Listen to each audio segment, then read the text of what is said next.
program eliminasi kusta yang akan dijalankan.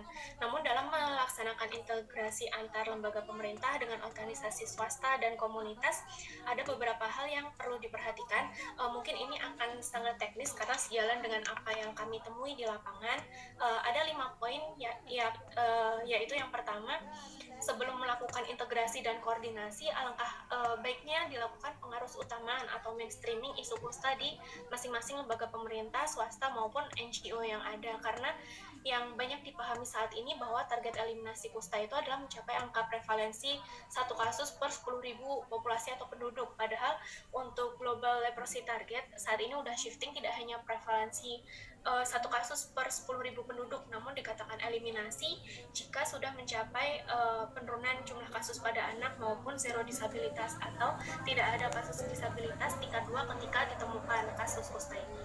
Sehingga diperlukan pengarus utamaan untuk memberikan pemahaman bahwa tantangan kita untuk mencapai eliminasi kusta ini masih besar, mengingat pada tahun 2021 tingkat kasus dengan disabilitas level 2 di Indonesia ini masih 10%, sekian dari target yang ada, yakni 5%. Nah, pengarus utamaan isu kusta ini juga perlu dilakukan untuk memberikan pemahaman bahwa masih ada beberapa masalah yang mungkin dapat timbul pada orang yang pernah mengalami kusta pasca pengobatan, seperti reaksi kusta dan luka yang mungkin dapat menyebabkan disabilitas jika tidak ditangani dengan baik di kemudian harinya.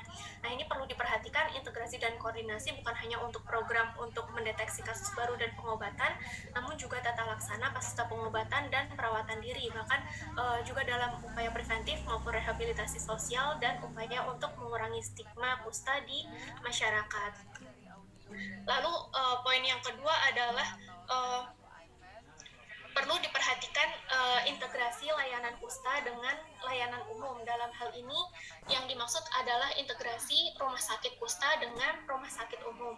Nah, berdasarkan Peraturan Menteri Kesehatan Nomor 3 Tahun 2020 tentang klasifikasi dan perizinan rumah sakit, kita tahu bahwa tidak ada lagi rumah sakit kusta. Yang ada adalah rumah sakit umum yang memberikan layanan kusta seperti itu. Ini memang dilaksanakan untuk mengurangi stigma yang ada di masyarakat. Namun dalam pelaksanaannya diperlukan peningkatan kapasitas tenaga kesehatan yang ada dan perlu adanya standar pelayanan kusta untuk pelayanan kusta itu sendiri maupun rehabilitasi kusta, sehingga pelayanan kesehatannya akan menjadi lebih komprehensif. Lalu poin yang ketiga itu perlu adanya peningkatan dalam hal pendataan seperti tadi yang sempat dibahas oleh Ibu